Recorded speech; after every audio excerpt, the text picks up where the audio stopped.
Lady Alara walked through the palace gardens, her heart heavy but her hope still alive.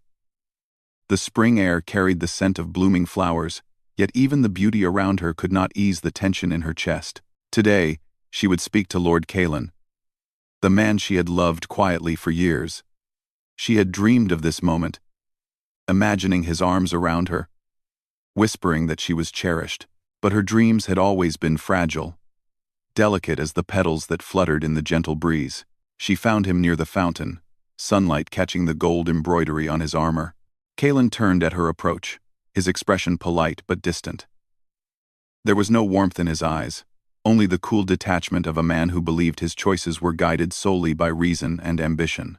"Alara," he said, his voice calm, almost too calm. "You wish to see me?" Alara took a deep breath. Her voice trembled slightly as she spoke. "Yes, Kalen. I have loved you for many years. I wish to share my heart with you." Kalen's gaze remained steady. Yet there was a flicker of irritation beneath it. "I am aware of your feelings, Lady Alara," he said, "and I respect you as a noble woman.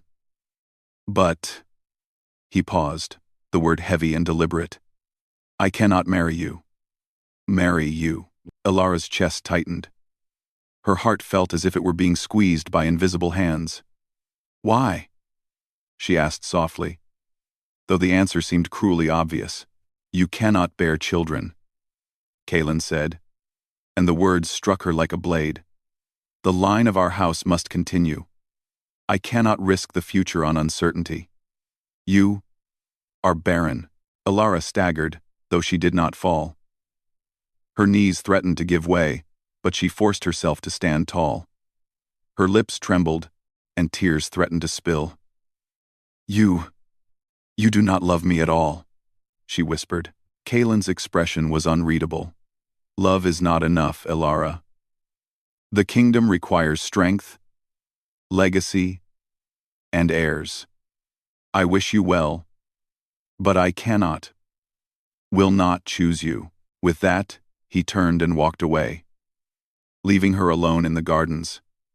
The sun seemed suddenly dimmer, the air heavier. Alara sank onto a stone bench, staring at the fountain as water sparkled in the light, but could not soothe the ache in her chest. She had been rejected not for her character, not for her courage or her kindness, but for something she could not control. Her body, her deepest secret, had made her unworthy. Days passed in a haze. Alara withdrew from the palace, wandering into the outskirts of the kingdom.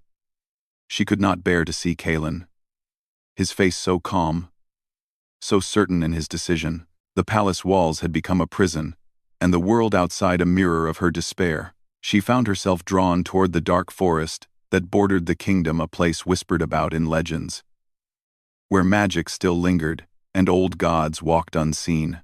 The forest seemed to sense her pain. Shadows danced in the corners of her vision. Leaves whispered secrets in voices only she could hear. At first, she felt fear, but soon it was replaced by something else. A strange, quiet acceptance. Here, the rules of men did not hold. Here, perhaps, she could find herself again. On the third night in the forest, under a sky thick with stars, she felt a presence unlike any other. A soft, silver light appeared between the trees, and from it emerged a figure of impossible grace.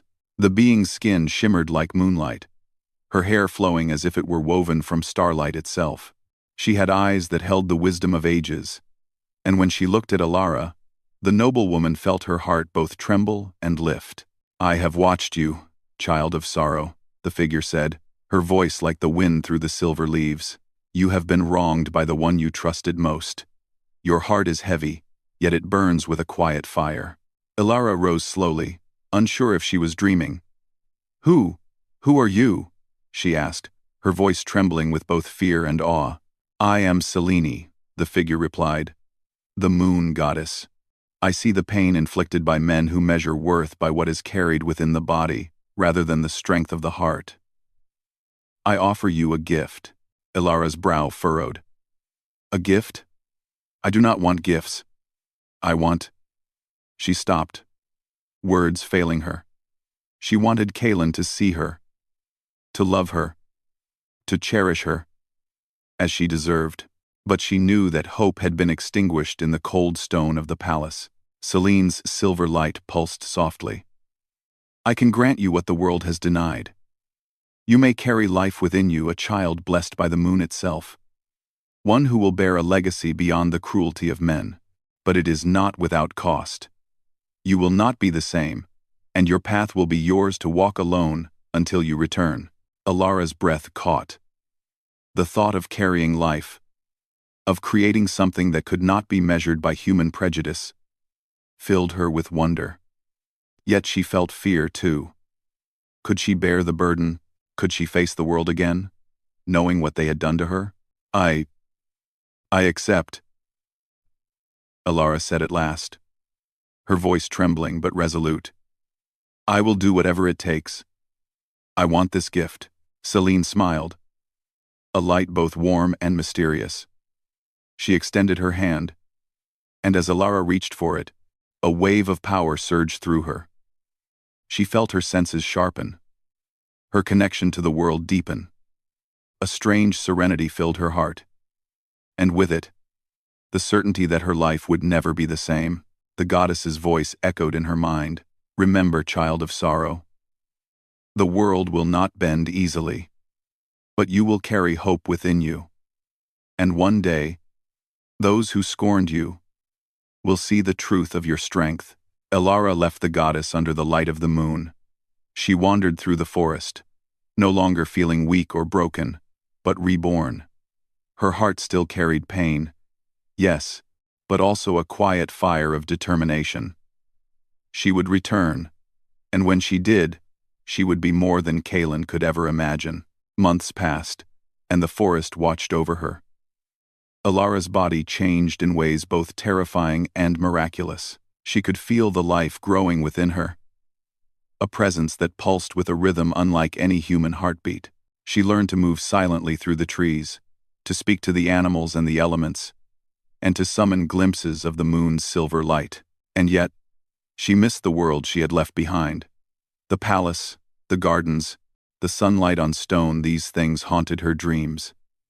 She thought often of Kaelin, imagining his face when he realized the depth of what he had lost. Would he regret his cruelty? Would he even recognize her when she returned? One night, as the moon reached its peak, Alara stood on a hill overlooking the kingdom. The forests below her stretched endlessly, dark and alive, and the distant castle glimmered under the starlight. She placed her hands on her rounded belly, feeling the tiny stirrings of the child within. A soft glow radiated from her. Faint, but undeniable. The moon goddess had fulfilled her promise. I will return, Alara whispered to the wind. And they will see. They will all see. But the forest held its secrets tightly. Alara knew the path back would not be easy. Kaelin would not welcome her with open arms, and the kingdom might fear what she had become. Still, she felt no fear, not of him, not of the world, not even of the unknown. She was no longer just a noblewoman who had been rejected. She was a mother, a bearer of divine legacy, and a woman reborn under the blessing of the moon. And in that moment, beneath the silver light of the goddess, Alara made a vow. She would return, not as the woman they scorned, but as a force they could neither ignore nor control. And when she returned, the man who had rejected her would feel the weight of his choice. Though she would not rush to him, she would let him see her strength first, and the truth of the life she carried. The wind whispered through the trees, carrying her words like a promise. The moon shone brighter, as if acknowledging her resolve. Alara felt a thrill of anticipation, and for the first time in many months, her heart beat not with sorrow, but with quiet, burning hope. And somewhere, far away, the walls of the palace held a man who had made a choice he would soon regret. Kaelin felt an emptiness he could not name, a pull toward something lost, yet impossible to retrieve. He did not know that the world itself was about to change, starting with the woman he had cast aside. Months had passed since Lady Alara had left the palace, rejected and humiliated. The forests had become her refuge, the moon her companion, and the whispers of ancient magic her teachers. The life growing within her moved with a rhythm both strange and comforting, and she could feel it shaping her in ways she had never imagined. She was no longer the fragile woman who had walked into the gardens seeking love. She was stronger, sharper, radiant, with an energy that belonged not just to her, but to the moon goddess herself. Elara had learned to move through the trees without sound, to sense the approach of even the smallest creatures, and to summon small fragments of moonlight to guide her way through the darkest nights. The magic had changed her not only physically, but in her thoughts and her heart. She had learned patience, courage, and an understanding of power that was beyond mortal comprehension. And yet, no matter how far she had come, she could not forget Kalen. He haunted her dreams in quiet, insistent ways. She saw him in her mind, walking through the palace halls, proud and confident, unaware of the emptiness his rejection had left. She imagined him waking in the night with a sudden, unexplainable ache, a shadow of the loss he could not name. She allowed herself these thoughts, but she did not let them control her. The child she carried was the future, the proof of a legacy that no man's cruelty could erase. The day came when Elara felt a pull, subtle but undeniable, toward the world she had once known. She had stayed in the forest long enough to learn her strength, long enough for the child within her to grow, but now the time had come to return. She would not come as the woman Kalen had dismissed. She would return as a force of nature, radiant and unyielding, carrying a legacy that no kingdom could ignore. As she emerged from the edge of the forest, the sun was setting, casting long shadows over the rolling hills that led to the palace. Her dress shimmered with silver threads that caught the dying light, and her hair flowed like liquid night. She carried herself with quiet authority, every step purposeful. The wind seemed to bend to her will, carrying her scent of moonlight and forest into the distant castle walls. Inside the palace, Kalen felt a disturbance he could not explain. The servants whispered of a strange figure seen on the horizon, glowing in the twilight, and he felt a pull in his chest that made his stomach twist. He had not expected to care, had not expected to notice. But something in him did, something ancient and primal, stirred at the sight of her name, at the memory of her presence. The nobles had begun to speak in hushed tones of a woman returning from exile, touched by divine power. Some feared her, some were curious, but all sensed that this was no ordinary visit. Kalen, however, could not focus on rumors or politics. His mind was consumed by one thought: Elara is coming back. When she arrived at the palace gates, the guards froze. Her presence was commanding, yet serene, her silver glow soft but undeniable. She did not speak at first. She simply raised her eyes, taking in the palace that had once rejected her. The walls that had seemed so imposing before now felt smaller, less significant, in comparison to the strength she carried. Kalen entered the courtyard just as the moon began to rise. His breath caught. She was more than he had imagined, more than he had allowed himself to hope. There was a light around her that seemed impossible. And yet it was there, undeniable. And when he noticed the subtle curve of her belly, he understood the full truth. The rumors had been true. She carried life a child that was not merely human. Elara, he began, his voice low, hesitant. But she held up a hand, silencing him. I am here, she said, her voice calm, steady, yet carrying the weight of everything she had endured. And I carry what you could not see, Kalen. I carry what the world denied me, and what you could not give me. Kalen struggled to find words. He had imagined this moment countless times in his dreams, but always as a triumph of his own making. He had never expected to be faced with her strength, her power, and her quiet, undeniable authority. His pride wavered. For the first time, he felt fear not of the kingdom, not of war or politics, but of her. The nobles gathered at the edges of the courtyard, whispering and staring, but Elara paid them no mind. Her focus was entirely on Kalen.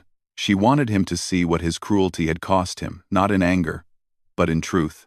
She wanted him to understand that life, power, and love were not things to be measured or controlled. Kaelin took a cautious step forward. He began again, but stopped. Words felt inadequate. How could he explain the emptiness he had carried for months, the quiet ache he had ignored, the guilt that had begun to consume him? Elara did not wait for him to speak. She walked closer, each step deliberate, the silver glow around her flickering like starlight. "You will need to understand, Kaelin," she said softly. "The child I carry is a gift of the moon goddess. It is a life beyond human reckoning, beyond petty judgments of worth. You cannot command it, nor can you control it. But you may choose how you face it, how you face me." Kaelin's hands trembled slightly. He had spent his life in command, making decisions, enforcing rules, and yet here he was, powerless in the face of her presence. His arrogance, his pride, the very traits that had caused this pain, now felt like chains he could not break. He realized, with a bitter clarity, that his rejection had been a mistake, one that could not be undone by words alone. Elara paused, placing a hand gently on her belly. The child stirred, a subtle motion that seemed to ripple through the very air around them. A hush fell over the courtyard. And even the guards felt it, the quiet power, the divine presence that made ordinary rules meaningless. "You see," Elara said softly, almost to herself. "This is life, Kaelin. This is power. This is what you could not recognize. And it will not bend to your will. Only I can guide it." Kaelin bowed his head, shame and awe battling within him. I was wrong," he admitted, his voice barely more than a whisper. "I did not see. I did not understand. Elara raised a finger, holding him in place without touching him. "You do not yet understand, Kaelin. Understanding comes with humility, with patience, with respect. You may stand before me now, but the path ahead is not yours to command. It is mine, and the child's. You must choose. Will you honor that, or will you step aside?" The courtyard was silent except for the soft rustle of wind through the banners and the faint stirrings of life within Elara. Kaelin's pride, which had guided him all his life, now felt like a weight he could barely lift. He had been faced with power, beauty, and divine legacy. And he realized that he had been unprepared. Finally, he stepped forward, his posture bowed but his gaze steady. "I will honor it," he said. "I will respect it. I cannot undo the past, but I wish to learn, to see, to stand by what is right, if you will allow me." Elara's lips curved slightly, not in full forgiveness, but in acknowledgement of his effort. "Then you will watch, Kaelin," she said. "And you will learn. The world has changed, and so have I. The child I carry is a new beginning, not just for me, but for this kingdom. And you will see what true strength looks like." The moon rose higher, bathing the courtyard in silver light. It reflected off the castle walls, the banners, and the figures standing in awe. The child within Elara stirred again, more strongly this time, and Kaelin felt it a presence that was beyond human, yet intimately connected to life itself. He understood, in that moment, the full magnitude of what he had lost, and what he had the chance to witness. Elara's eyes met his, calm and unwavering. "The path ahead will not be easy," she said. "You will see trials, temptations, and the true weight of what it means to face something greater than yourself. But know this, Kaelin. You are not the center of this story. You never were. I am, and I always will be, until the time comes for you to prove that you can walk beside me. Not before, not behind, but beside." Kaelin nodded, his heart heavy with humility and anticipation. For the first time in his life, he felt the stirrings of true respect, an emotion deeper than desire or ambition. One that acknowledged strength without seeking to dominate it. And Elara, standing under the rising moon, felt the first threads of a new plan weaving themselves in her mind. The child she carried would be the legacy of her strength, the embodiment of the moon goddess's blessing. And Kaelin, Kalen would have to earn a place in that future. If he could at all. The courtyard remained silent, the nobles holding their breaths, the wind carrying whispers of change. The stage had been set, the players aligned, and the kingdom itself seemed to wait for the unfolding of a story that would be remembered for generations. The night air in the palace courtyard was thick with anticipation. The moon hung high, full and brilliant, casting silver light across stone walls and banners. Lady Alara stood at the center, radiant and unyielding. The child within her stirred, and the glow around her intensified, as though the moon goddess herself had descended to witness the unfolding of destiny. Kalen stood before her, hands slightly trembling, heart heavy with guilt and awe. He had spent countless nights since her return reflecting on his cruelty, on the arrogance that had led him to dismiss her. He now understood that his pride had been a prison, and only Alara, through her strength, her courage, and her divine blessing, could break it. "You are extraordinary," he said finally, his voice low, almost reverent. "I cannot begin to imagine what it is like. What you carry." Alara's gaze met his, steady and unwavering. "Do not imagine, Kalen. See. Witness. The child I carry is not merely for me, it is for the world, for the kingdom. And for those who have forgotten that true power does not come from birthright alone, but from courage, love, and perseverance." The nobles gathered in the courtyard murmured among themselves. Whispers of fear and awe mingled with awe of the supernatural presence before them. Many had feared her return, imagining vengeance or curses. Yet what they saw now was neither threat nor anger. It was strength, calm and radiant. Impossible to ignore. Kalen stepped forward, bowing his head. "I cannot undo the past," he admitted. "But I will honor the future. I will respect you, Alara, and the life you carry. I wish to stand beside you, if you will allow me." Alara's lips curved into a faint, knowing smile. "You may stand beside me," she said softly. "But first, you must understand what it means to truly honor someone. Respect is not given lightly, Kalen. It is earned through action, through humility, and through the willingness to face fear without turning away." Kalen nodded, swallowing hard. "I am ready to learn." At that moment, a soft wind rustled the banners and trees. The child within Alara moved more strongly, sending ripples of silver light through the courtyard. Even the guards and nobles could sense it, the presence of something divine. Something that demanded recognition. It was no longer just a promise. It was reality. Alara raised a hand toward the moon. "This child," she said, voice carrying the weight of prophecy, "is the heir of Selene, the moon goddess. It is a life that cannot be measured by human standards, nor contained by human expectations. And yet, it will live in the world we share, guided by the courage and wisdom of those who walk beside it." Kalen felt a shiver run down his spine.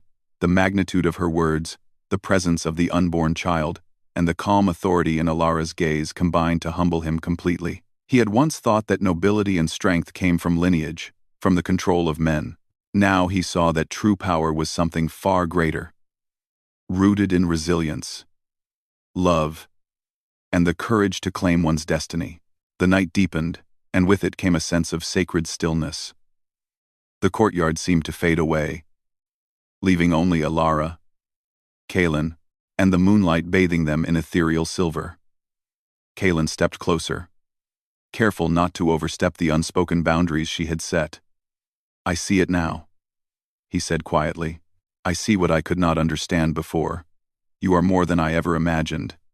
And I wish to be worthy of standing by you." Alara studied him, searching for sincerity in his eyes. She saw the remorse, yes, but also a willingness to change. A willingness to accept a world that was larger and stranger than he had ever believed. "Then your journey begins here, Kalen," she said. "Not as a king or a lord," she belt that. "Not as one who commands or judges, but as one who walks beside strength, guided by humility and respect. The trials ahead will test us all. Our hearts, our courage, and our loyalty to what is right." Kalen bowed again, deeper this time, his pride tempered by the awareness of her power. "I accept," he said simply. Elara nodded, her hand still resting on her belly. The child stirred once more, and a soft glow spread outward, touching the faces of all who stood in the courtyard. Gasps echoed as the light reflected off, eyes wide with awe and wonder. The nobles, who had once whispered about her exile, now bowed instinctively, recognizing the divine blessing that was present. "This child," Elara continued, "will be a bridge between the human world and the forces that govern life and fate. It is a reminder that even in the darkest moments, light can emerge, and what was once denied can return stronger than before." Kalen stepped forward, closing the distance between them. He did not reach for her, for he knew better than to assume his place. Instead, he lowered himself to one knee, a gesture of respect, humility, and acknowledgement. "I will do everything I can," he said, voice steady, "to protect you, and to honor the life you carry. I cannot claim the past, but I promise to serve the future, with you as my guide." Elara's eyes softened slightly, though her resolve remained firm. She knew that forgiveness was not something to be demanded, it was a choice, one that must be earned through time and action. She allowed herself a moment of relief, recognizing the sincerity in Kalen's posture and words. "The path is not easy," she said, "and it will not be without challenge. There are those who will fear what they cannot control, who will attempt to undermine the power of the child. We must be vigilant, united, and wise. Only then can we ensure that what is born of the moonlight fulfills its destiny." Kalen nodded, feeling both awe and responsibility. He understood now that the world had shifted beneath his feet, and he had to adapt. No longer could he rely solely on force, on titles, or on expectations. The kingdom, the child, and the woman before him required a different kind of strength, one of patience, courage, and respect. Elara's hand rested lightly on her belly, and she felt the child respond, a gentle yet unmistakable presence that seemed to connect to Kalen as well. He felt it too, a small, shimmering awareness, as if the life within her were already aware of the man before it, judging his worthiness and intent. "The child will teach us as much as we teach it," Elara said, voice calm but firm. "And through it, we will all learn what it means to face the divine without fear, and to walk in truth, courage, and love." The moonlight bathed them both, and for a moment, all that existed was the quiet, sacred connection between them. Kalen felt a surge of determination. He would not fail. He would rise to meet the challenge. Not as a lord, not as a king, but as someone willing to stand beside true strength and honor what he had once dismissed. Elara looked at him, seeing the resolve in his eyes, and she allowed herself a small, private hope. Perhaps he could walk this path with her. Perhaps the man who had once rejected her could become an ally, a protector, and someday a partner in the truest sense. But she knew the final choice was hers, and she would not surrender it lightly. The night stretched on, and the palace courtyard became a place of quiet reverence. The nobles began to understand that the child within Elara was not merely a curiosity or a threat, it was a symbol of hope, a reminder of the enduring power of resilience and courage. And Kalen, humbled and aware, realized that his role was not to control, but to learn, respect, and support the one who had been wronged. As the moon reached its zenith, the child moved once more, and the glow intensified. Elara felt it clearly now.